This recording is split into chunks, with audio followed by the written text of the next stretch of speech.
hear me? Yep. Okay. Naomi, how are you? All right. I want to introduce these folks who worked very hard to get here. We have Jesse Radick. Hi, Jesse. By video via Skype. Glad you can be here virtually. We have Carrie Schenkman, and we have Naomi Colvin. And they're going to be talking about hypocrisy with our government, who is, persecuting and prosecuting people for telling the truth. Charging them with capital crimes like treason for telling the truth. Yet our own government just continuously leaks information for its own interests. We've seen this from the White House all the way down, and various intelligence and law enforcement agencies. It's a very common problem, and there needs to be some more equity. So these people are going to talk about leak hypocrisy and what we can do about it. Thank you.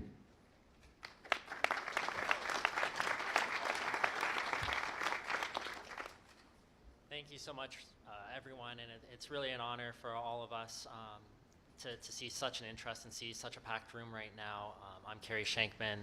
I'm a First Amendment and human rights attorney representing journalists and doing freedom of expression, freedom of religion, and also state power cases. I work with the Center for Constitutional Rights representing WikiLeaks and Julian Assange. It's perhaps one of our most well-known cases. And these issues are very important to our office. And here with Naomi Colvin, if you wanted to introduce yourself briefly. Sure, yes, I'm a campaigner for the Courage Foundation. We have a session tomorrow as well. And we run defense funds for a number of whistleblowers and hacktivists. And I'm going to give sort of a quick view from Europe on some of these issues. So I think it would be most appropriate for Jesselyn to start out. I think she needs no introduction, but she's the legal director at Exposed Facts, is famous for representing many whistleblowers, was a whistleblower herself at the Justice Department, currently represents Edward Snowden, and is one of the most prominent voices defending whistleblowers and freedom of information. So Jesselyn, it's also an honor, a big honor to be on this panel with you. Thank you for having me. It's an honor to be here, and I'm really glad you're doing this. Basically, in my experience, we really do have a two-tiered system of justice. And high-level officials who leak for political gain get cover. And those blowing the whistle on crimes and abuse end up facing decades in prison. And this problem is urgent. It's costing the daily liberty of people like Edward Snowden and Chelsea Manning and many whistleblowers who are really having their lives ruined, as well as the liberty of Julian Assange, a publisher. And it's very important that we address this, and the fact that there really needs to be some sort of public interest defense for people who are telling the truth, as opposed to people who are leaking purely to score political points or for their own personal reasons, in leaks that have no public interest value whatsoever. So Jesselyn, I'm curious what your experience has been. You mentioned public interest defense, but maybe not everyone in the audience knows what that means. How does the U.S. treat whistleblowers who publish in the public? Was that should I answer that, or should you? I probably should, but I'm not going to because I'm on with you. Yeah. Basically, courts don't recognize a public interest defense, and that was abundantly clear in the court-martial of Chelsea Manning. Clearly, there would have been a public interest defense that you're leaking not for political gain and not for personal reasons or to score political points, but because the public has a right to know and would benefit from this information. And there really needs to be that kind of defense, especially if you're going to be prosecuting people for something as serious as espionage. So I'm interested, especially because you represent Edward Snowden, who's currently in exile in Russia, and and John Kerry, now presidential candidate Hillary Clinton, have made statements saying that he should come back and face trial. That, oh, if he's committed an act of conscience, part of that is facing justice and facing a judge. And I think Kerry also said that he should, quote, man up. What's your response to that? Why doesn't Ed just come back and sort this out in a U.S. court? Ed has said that he'd be happy to do that if he would be allowed to raise a public interest defense, that what he did was in the interest of the people. But the U.S. government has specifically said, including the political people you mentioned, that he would not be allowed to raise that.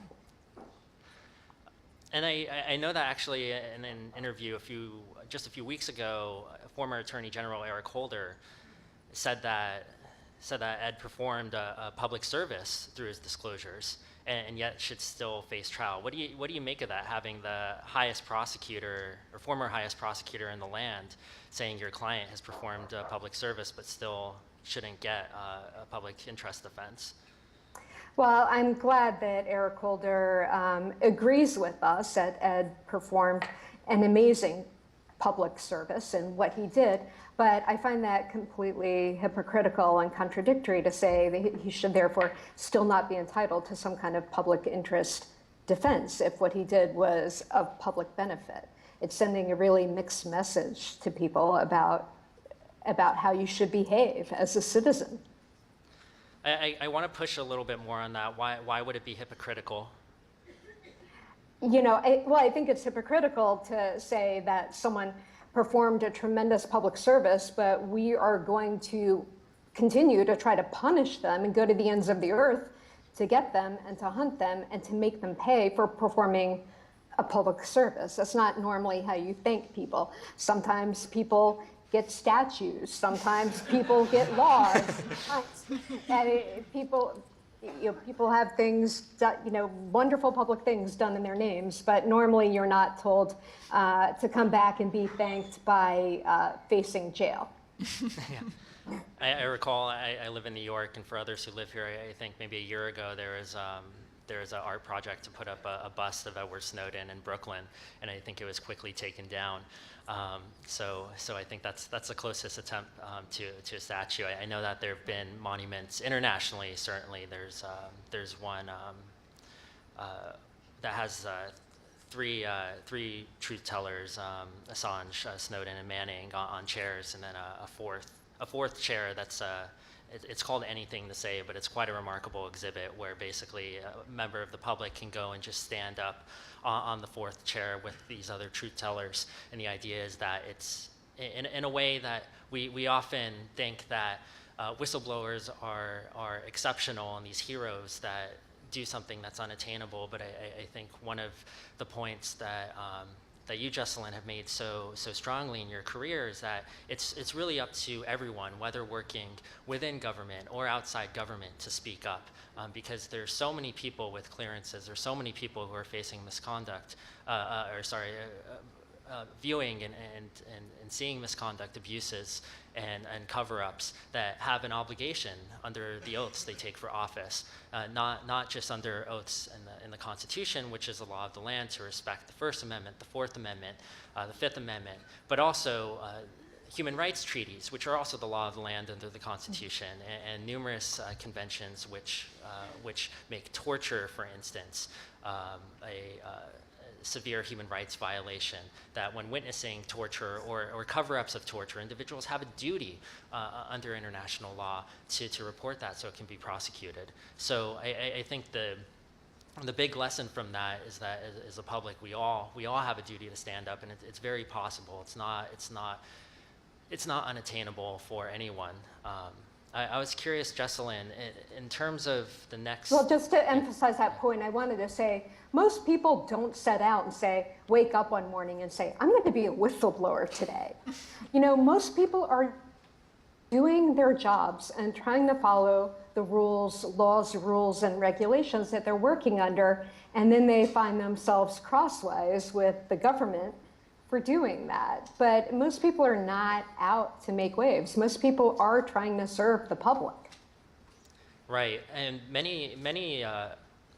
much of the narrative is that low-level officials will get prosecuted for exposing misconduct, whereas so-called protected or important officials are given protection.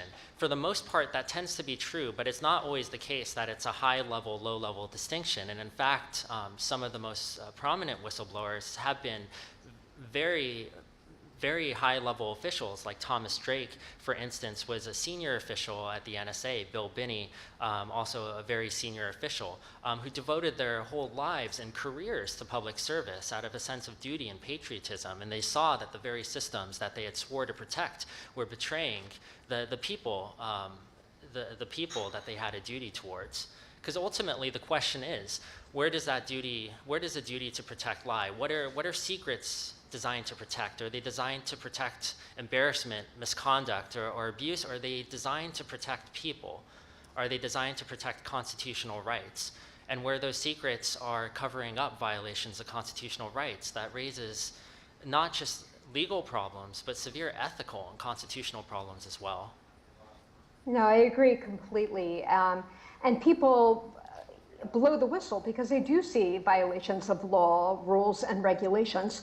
But I think they also have strong moral compunctions. And I would hate to think that employees feel like they should have to check those morals at the door and, basically have their belief system be subservient to a government manager or someone in a position of power over them.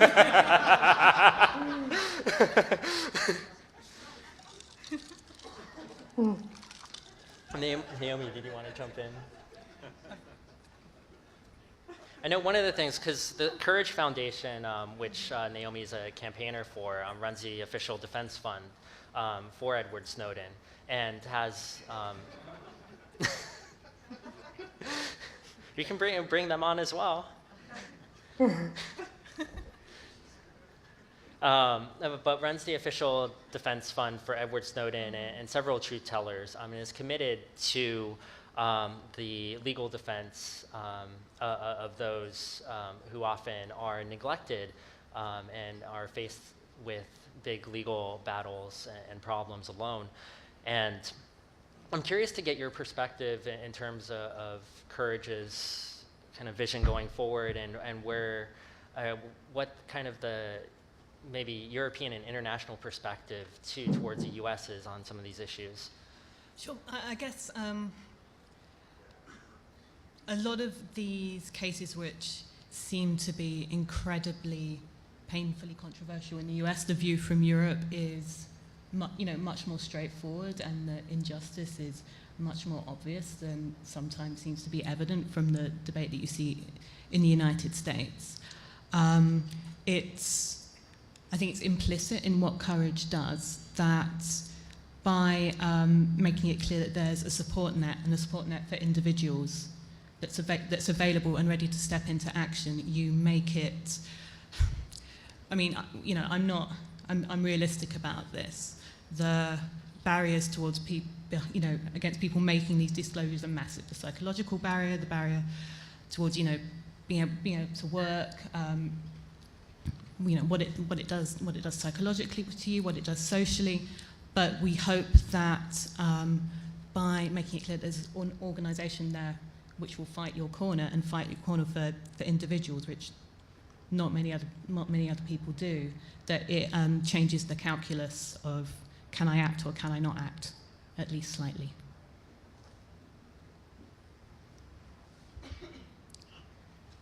And Jesselyn, I know that you've actually led delegations to Europe, like you went with former Pentagon Papers whistleblower Daniel Ellsberg and Thomas Drake and several whistleblowers, and you visited Ed in Moscow and Julian and in the Ecuadorian embassy in London. And so I feel like you got a chance to experience like the European Parliament, and there's actually been a lot of progression. Like the European Parliament voted by a majority that that Edward Snowden and whistleblowers should be granted protection and asylum should be respected. And I'm curious what your perceptions are, if you've seen Europe to be more progressive on whistleblower issues, or if you feel that right now we're kind of shifting into a darker time. I think overall we're shifting into a darker time, but Europe is certainly more progressive. And I mean, they may have different words for it. Like in France, a whistleblower is a lanceur d'alerte, someone who sounds the alarm. But it's the same idea. So there's definitely an appreciation of it there, though, you know, in the grand scheme of things, I feel like it still has negative connotations that have to be overcome. So many might know Chelsea Manning filed an appeal in her court-martial in May, challenging the draconian nature of her unprecedented sentence, which was 35 years in prison for disclosing nothing that was.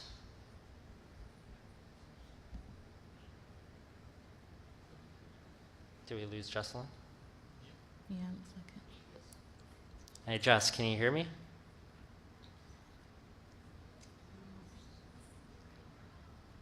Actually, maybe I'll continue and then we can.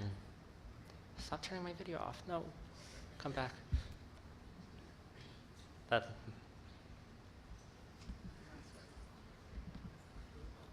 Yeah, maybe we can get one of the sound folks up. And I don't know why it keeps turning it off. If this doesn't like, it shows she's offline, so maybe she got disconnected.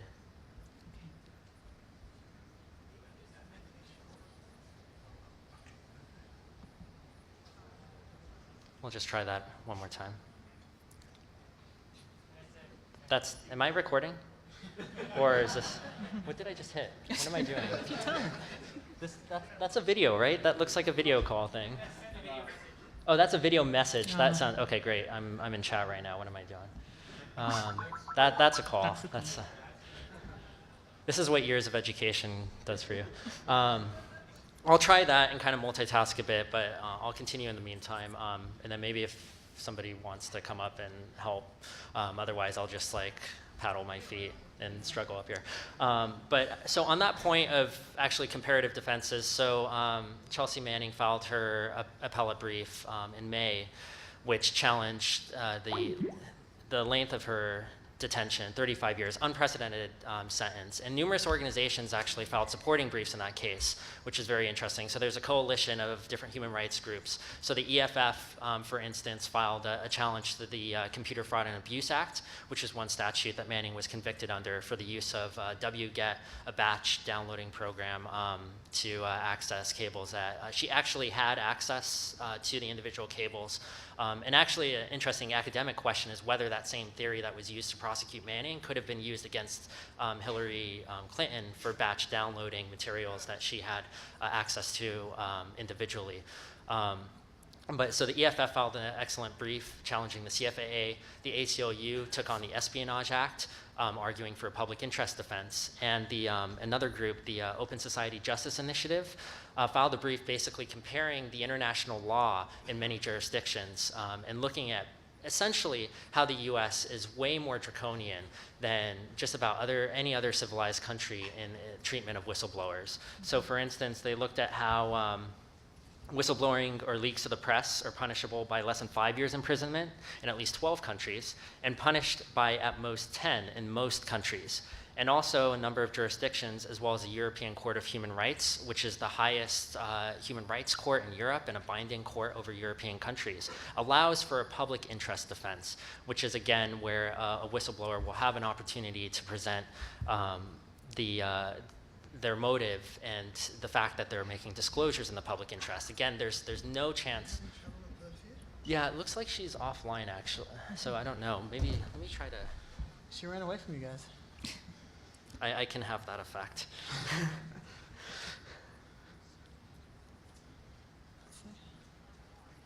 Yeah, it showed. I'm worried because the little dot was. Yeah. It shows she's not on. Let me.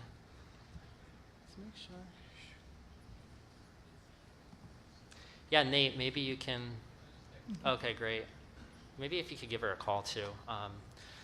But so in the meantime, you know, it's really a problem, and Jesselyn is completely on point, and I think Naomi will speak more to this in a second. But you know, the view isn't rosy anywhere.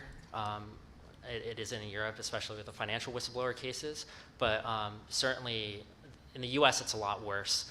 And I think one point I kind of wanted to end on was that when we talk about these whistleblower prosecutions and the two-tiered justice system, when we compare cases like Hillary Clinton and General Petraeus, you know, who essentially got a slap on the wrist for disclosing top secret and code word materials as pillow talk, and when you compare that to what happens to whistleblowers who act in public conscience, you do see a two-tiered injustice system. But it's not only about prosecutions of whistleblowers, and in fact, that's kind of a tip of a much larger iceberg. In fact, most of the censorship and repression is in secret, because that's the most surreptitious and that's the most effective type of repression. So if we look at freedom of information kind of like a valve of information flowing, you know, from the government's perspective, that flow can be cut off at any point. So it could be cut off at a drawn-out public trial of a whistleblower. That could send a message, but it can also be cut off by draconian administrative policies and threatening and FBI visits that are much more difficult to report. It can be cut off at the publisher level. So the whistleblower can disclose all the materials, you can have all the technical protections and anonymity of whistleblowers, but the publisher can simply be afraid to publish because they're afraid of losing access or they're afraid of a criminal prosecution. So we saw that actually with the New York Times and waiting a year with the AT&T story years ago. And we also see that today when you look at how the mainstream media behaves. A lot of the reporting is actually dictated by fear of losing access to the king's or now maybe queen's court. So I think it's an important thing, and what I'll leave on are some quotes from President Nixon. So in 1971, there's an often forgotten story, but essentially Nixon almost started World War III secretly because India and Pakistan broke out into a conflict, and the official policy was neutrality, but Nixon and Kissinger decided to have a secret tilt in favor of Pakistan and send a giant warship to the region to try to provoke Russia. And it actually almost started, like literally was a flashpoint at the level of the Cuban Missile Crisis. A muckraking reporter by the name of Jack Anderson broke the story actually just days after, and he leaked a memo, an internal memo, just days after it was written. And Nixon and Kissinger were so absolutely furious that they wanted to go after the source of the story. The story actually ended up later winning the Pulitzer Prize, but the quotes of Nixon about this affair are publicly available in collections of his quotes. But this kind of gives a window into what going after whistleblowers is all about. So the first one is Nixon saying about the source. The point is, and this is Nixon, is there any way that we can keep Radford, the source, scared to death so that he doesn't get out and think, oh, I'm now going to write the book, or I'm going to do this or that or the other thing? Can he be told that a criminal, I think he's got to be told that a criminal offense hangs over him, that it's going to hang over him, and that we're going to be, you see what I mean? I like to scare the son of a bitch to death. And another one that's perhaps even worse, he's speaking to John Ehrlichman, his counsel. So this is Nixon. We better do something with him, the source, but I don't know what the hell. Have you got any ideas? Ehrlichman replies, yeah, but they're all illegal. Nixon, all of them illegal? Ha ha, that's good. Ehrlichman, put him in a sack and drop him out of an airplane. That would do it. Yeah, replied the president. So on that note, Thanks a lot. I'll pass it over to Naomi to talk more about the financial whistleblowers Sure. cases. Oh, sure. Jesselyn, can you? Yeah, I can hear you. Great. Okay. Oh yeah, please don't leave. This is all very difficult to follow, so I'll try not to make too much of an idiot of myself. But I think it's worth pointing out that the situation in Europe, although definitely in some respects is more positive than here, it's certainly the case that the EU has had, quite a serious investigation into Edward Snowden's revelations, and Edward Snowden was able to present a statement to that. The Council of Europe have done the same. Germany has a very long-running investigation into NSA surveillance and German complicity with that now, and I think it's going on for almost a year, if not longer. But at the same time, actually, if you look at whistleblower laws within the EU, Germany is really bad for domestic whistleblowers in the EU. It doesn't actually have a proper whistleblower law at all. So the picture is very mixed. I just wanted to draw attention to one particular issue in Europe which does impact some of the most big, important international disclosures that we've seen in the past few years, particularly in the area of financial whistleblowing on corporate tax avoidance and tax havens. Public understanding of these issues has increased massively over the past 5 years. Social activism in this area has increased massively over the past 5 years. Would not have happened without reporting and whistleblowing. UK Uncut would not exist without the contribution of whistleblowers. There's absolutely no mistaking that at all.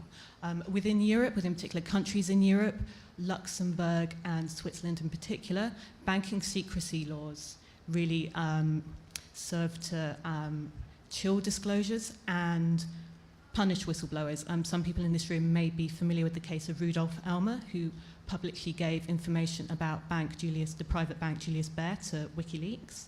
Rudolf Elmer has been persecuted, and there's no other word for it, persecuted relentlessly over the past 5 years. And I recommend you go and look up the details, because it's absolutely incredible what's been going on. And I believe he's still under threat, and it's still happening now. Obviously, Europe doesn't quite have the same problems with exemplary punishment that happens in the United States. But in some ways, the direction of travel is very worrying. And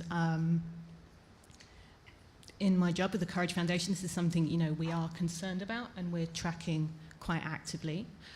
One of the most interesting examples of leak hypocrisy I've seen recently, and actually it's reported in Private Eye, so an interesting British magazine, just last week, is PricewaterhouseCoopers, the accountancy firm, saying that the LuxLeaks disclosures that the ICAJ gave worldwide attention to in 2004, this is the systematic exposure of tax avoidance that was happening via Luxembourg, saying that those disclosures were justified. And this is interesting, not because there's any real debate about whether these disclosures were justified or not. They resulted in multiple investigations. They almost caused the resignation of the president of the European Commission, who as finance minister and then prime minister of Luxembourg was directly responsible for a lot of this stuff.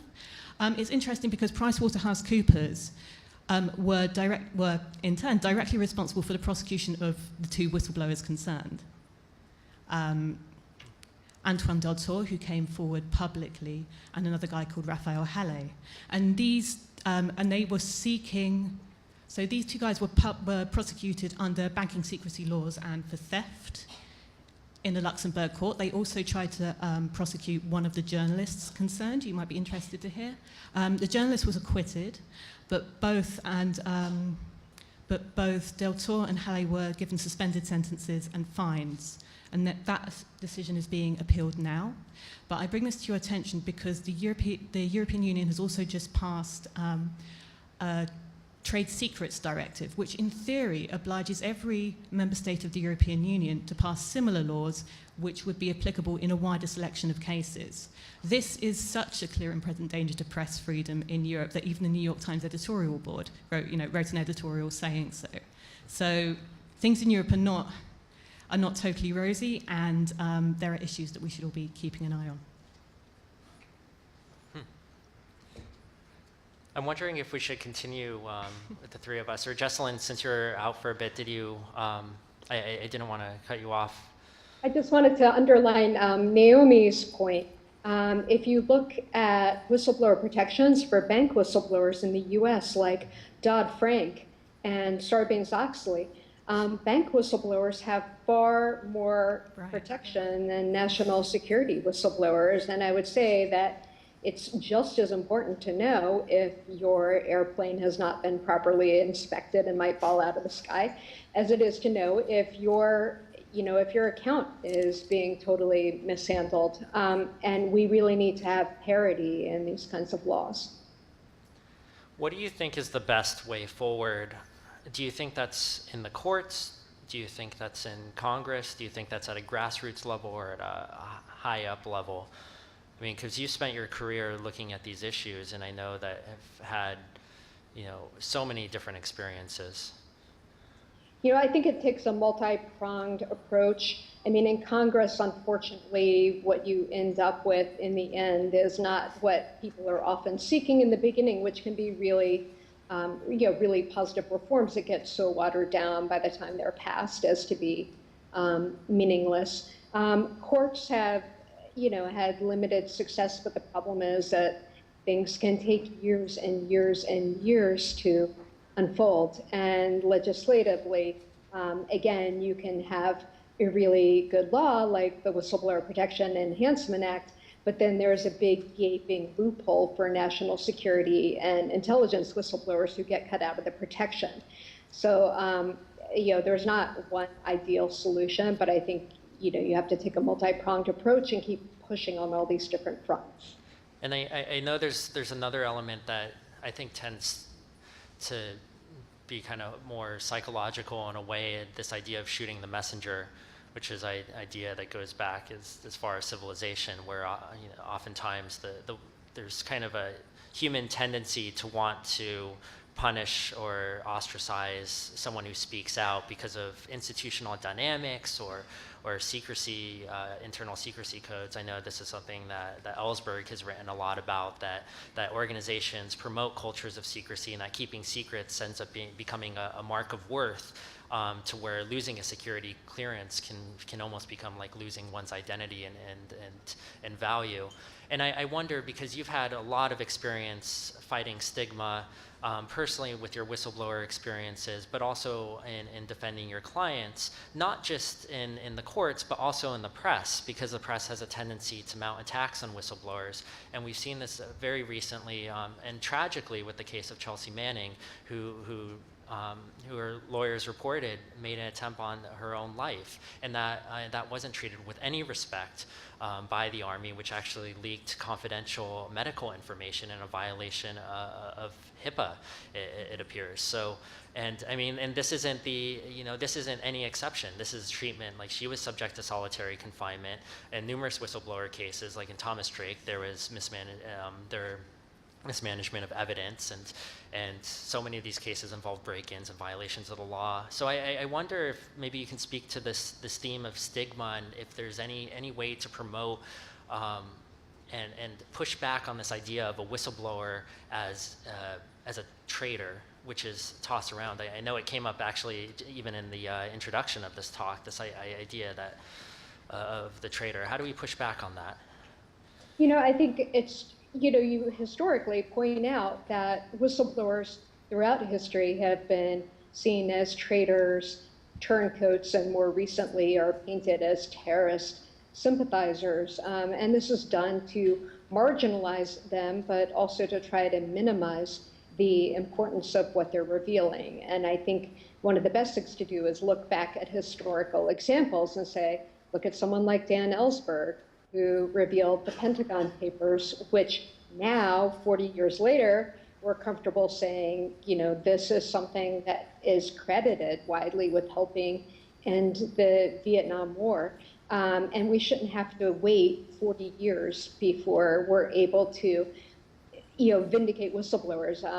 Tom Drake has gotten quicker vindication, but still, it is eaten up.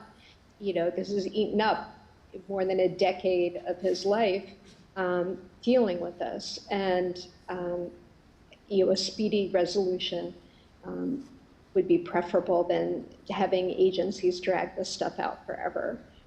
Certainly. I mean, we know this through the WikiLeaks case, and Julian, who's been subject to what the UN's highest authority on detention actually came out with a ruling months ago saying that his situation in the embassy is arbitrary detention and that it's illegal, and that Sweden and the UK are violating international law, and neither state has agreed to abide by that opinion in a process that they chose to participate in involving human rights machinery that both countries helped create. And this is in the context of a ongoing, over 5 years now, investigation into WikiLeaks in the U.S. that's been unprecedented, pervasive, and included dragnets of associates and supporters of WikiLeaks, visitors to WikiLeaks. So we see this at every level, not just from the whistleblower, but also to the publisher facing censorship. That was the case going back to the Pentagon Papers trial, when the FBI would visit independent publishers who were thinking about publishing the Pentagon Papers. And there is a famous case involving the New York Times and the Washington Post, but in fact there's 17 newspapers that published excerpts from the Pentagon Papers. And actually the Nixon administration tried to get gag orders against 4 of them to prevent them from publishing, except the information was spreading so fast that they just couldn't censor it anymore. So this, and then now, today, I mean, you have Obama saying things like, whistleblowing today, it's not like Daniel Ellsberg. He's seen as a hero. He's the good whistleblower. And now you have these absurd hoops that officials jump through and commentators jump through to try to distinguish Dan Ellsberg from like Chelsea and Ed, and it's completely absurd because he publicly supports them. He actually says that he should have blown the whistle earlier, and he's been at the Manning court-martial and been very vocally supportive. So I think that really goes to light that there's so many inconsistencies with these cases, and I'm really glad you brought up that point, that last point especially. Do you think we should go to questions? Sure. What are you both thinking? Okay, yeah. Should we? I guess there's a microphone if you have questions, and then we can try to answer them, or you can direct them to one of us. I think, yeah, it would make most sense to come up directly to the mic. Could someone comment a little further on this whole idea of the public interest defense and why it's not allowed under either federal law or the various state laws that might apply? It's just not recognized as part of if you look at the whistleblower protection laws, the Whistleblower Protection Act, the Whistleblower Protection Enhancement Act, it's not written into the law. It just says that a person may reveal information that he or she reasonably believes evidences fraud, waste, abuse, illegality. But it doesn't say anything about what to do or what happens or what protection you're entitled to when the government does retaliate against you. So it's just not in there at all. And that would be a great affirmative defense to have available for a whistleblower. And also so the main law that's used to prosecute whistleblowers you might be familiar with is Espionage Act of 1917. It's 100 years old and was passed by the Wilson administration not to prosecute spies, but the first few thousand prosecutions were actually of the Socialist Party and labor movements. And that law is extremely vaguely written and also provides no defense. And it's been interpreted most often by the Eastern District of Virginia, where many of these whistleblower cases are brought, where individuals don't have an opportunity to introduce evidence of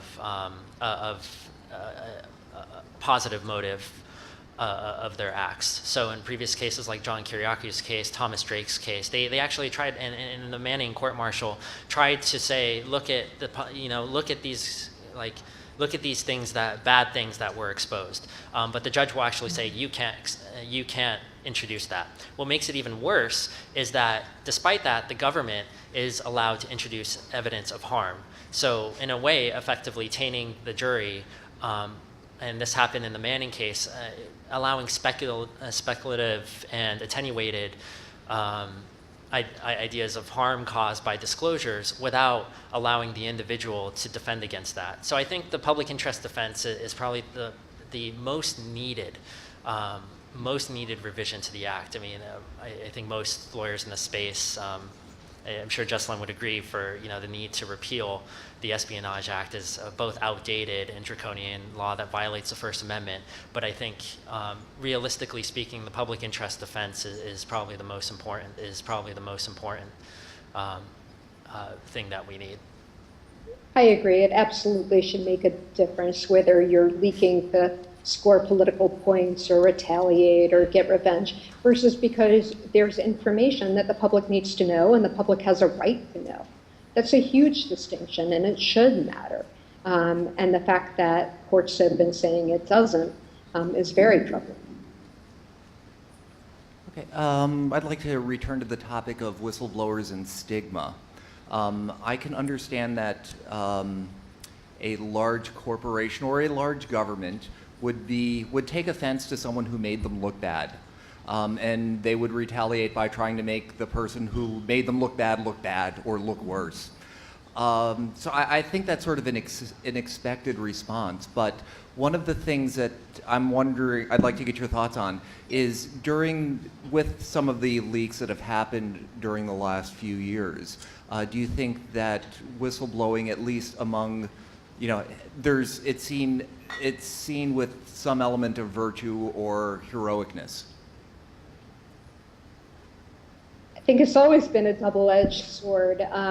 People vilified Dan Ellsberg, including Nixon, very publicly when he blew the whistle. But now, many years later, he's seen as a hero that he is.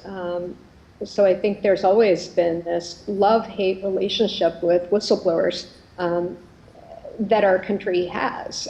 We celebrate Erin Brockovich, but then we always, every article about whistleblowers is normally, has these undertones of, oh, they're off, they're weird, they don't go with the flow, they didn't fit in, they have an axe to grind, and all these other, gets into all these other mixed motives that they might have.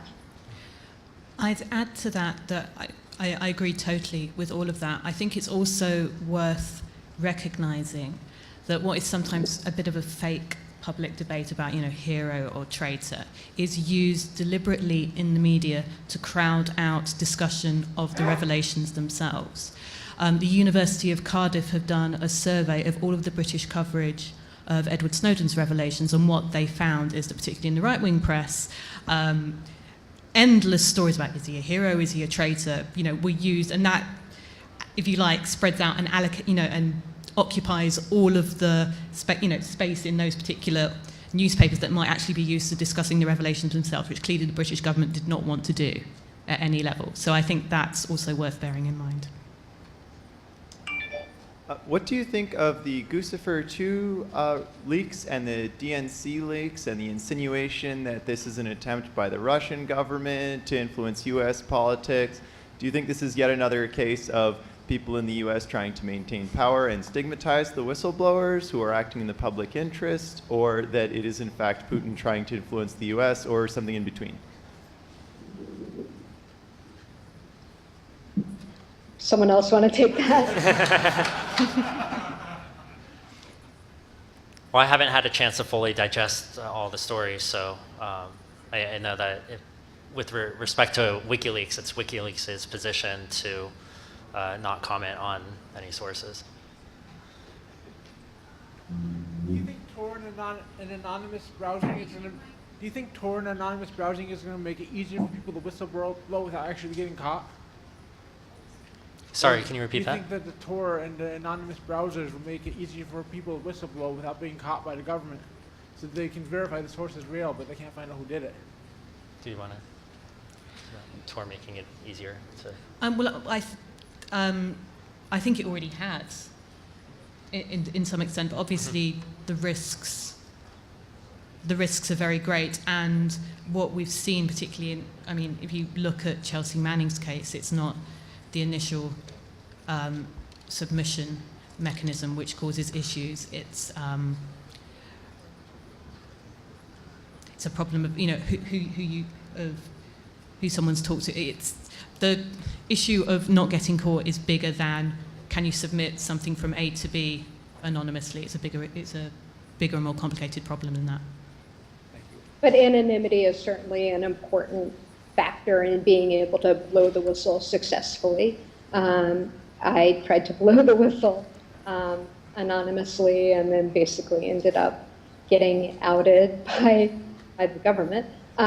So, I mean, I do think anonymity is an important factor in being able to blow the whistle. It's certainly a valid way to blow the whistle and affords a certain amount of protection and safety for that person taking the risk. Thank you. I wanted to return to this very important issue of hypocrisy, which is what this talk was titled on, in particular around prosecutorial discretion, because we've had in the United States a series of intelligence officials that have actively lied to Congress under public oath, and they have not been prosecuted. And I'm wondering if there's a structural mechanism within the Department of Justice, Jesselyn, where you worked, that we could use or advocate for that would hold senior officials accountable for lying to the public if we're going to hold people who've disclosed information in the public interest, like Edward Snowden, to this basically exile. Thank you.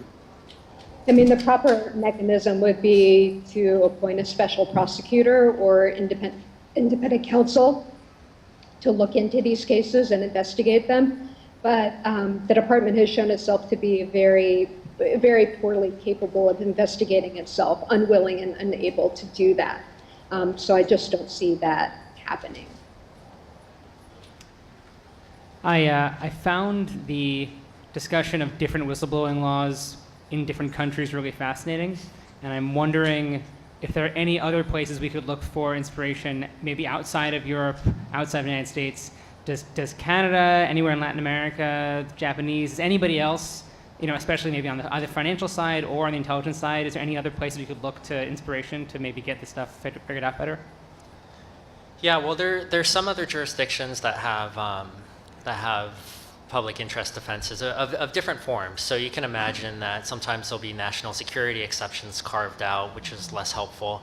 But I know it's actually been some time since I've done research on this, but Canada and Denmark, I believe, have explicit public interest defenses written into their laws. Like I said, the European Court of Human Rights has allowed has looked to what's called a proportionality test under Article 10 of the European Convention, which is a free speech article, looking at so basically allowing the public interest to be considered. So that would apply to Europe. And I know I want to say I saw something in Australia, but was less helpful because I think it had a national security exception carved out. But a number of other jurisdictions, if they don't have those defenses, they certainly are not issuing as draconian sentences. And I think that's a very important point. I think there's a lot of guidance in international law. There's numerous organizations have produced principles, you know, articulating national security cases, and human rights law has actually been progressive. There's been a lot of work by civil society orgs on this.